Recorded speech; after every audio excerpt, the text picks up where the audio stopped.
Hey there guys!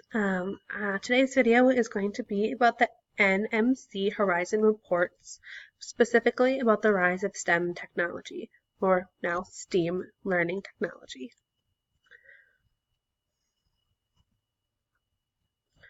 So a little overview of what STEAM is versus STEM.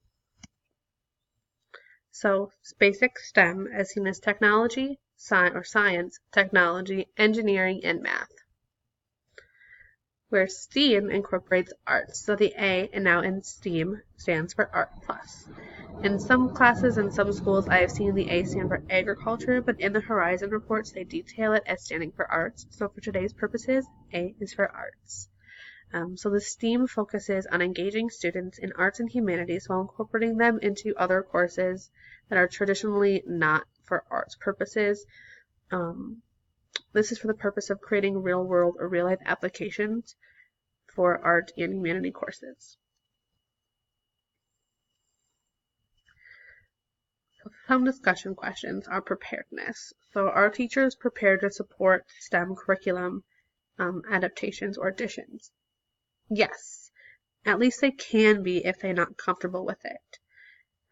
It's more incorporating arts and humanities are more intuitive than it's thought to be. So simply having them draw what they see under a microscope incorporates the A in the STEAM learning process. For example, if you're studying the human body or having your students study the human body, it is as simple as incorporating biology, psychology, maybe some chemistry, and then drawing a visual or making a visual.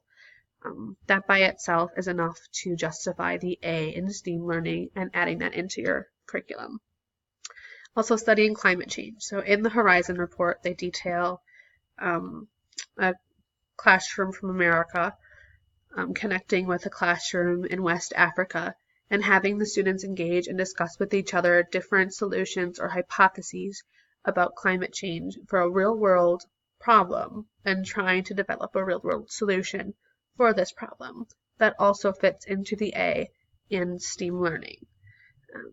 I've attached a website as well to this presentation, Bio Interactive. They use a lot of science-based learning, but also incorporate it in real science, real life, real learning environments. They have great resources. They have videos, they have lesson plans, worksheets. They really have a lot of different applications. And I think it's a really good website to help incorporate STEAM into the STEM without really having to think about it too much. The next one is, do we value arts and humanities as their own critical component in education? This can be a little bit of a hot button issue. I feel like the most people are going to say, yes, we value it, but not know how we are going to value it. So for arts and humanities, some schools and some districts do not have the funding to have their own arts programs at this current time. Incorporating arts and humanities into programs that they already have, like science programs, math programs, could be a simple addition to bring the arts back into the classroom, back into the district, and support these learners. In a science classroom, this can be seen as drawing, could be acting it out. In math, the students could act out math problems that could really help engage those learners that are missing out in other aspects. On the other end of it, do we value arts and humanities as a critical component? Some could simply say no, because when we did have to cut programs, we decided to cut those programs. So we value them, but not as much as our science, technology, engineering, and math programs. It's a hot button issue that I'm not sure if we have a definitive answer on right now, but we all can take different stands on. But I think we all agree that a well-rounded student in a well-rounded educational system needs to involve the arts and humanities as well as the STEAM learning.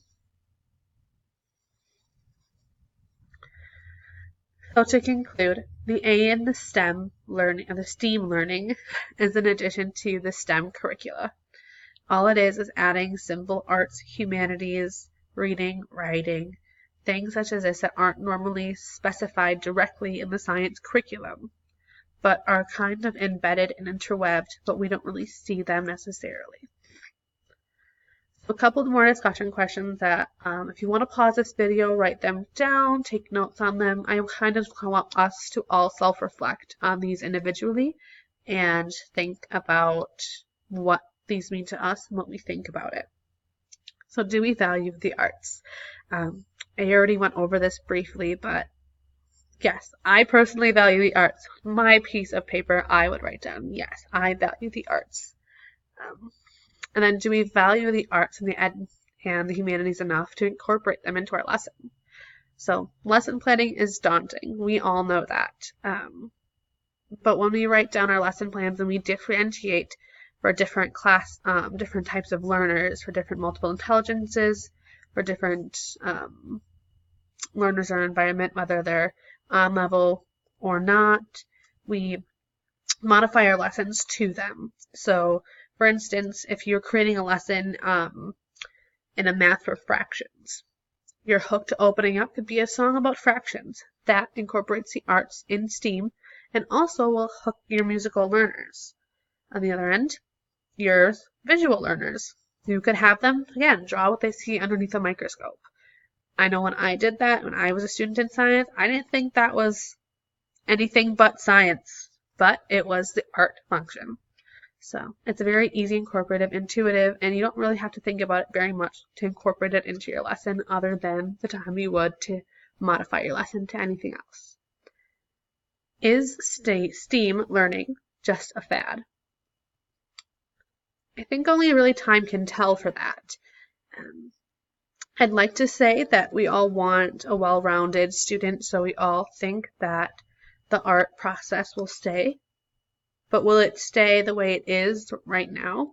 I don't think it will, but nothing really does. And everything changes and everything gets modified, but only time will tell that if the STEAM learning process is a fad. But I think one of the most important and kind of touchy topics to discuss is how much is the STEM learning going to cost?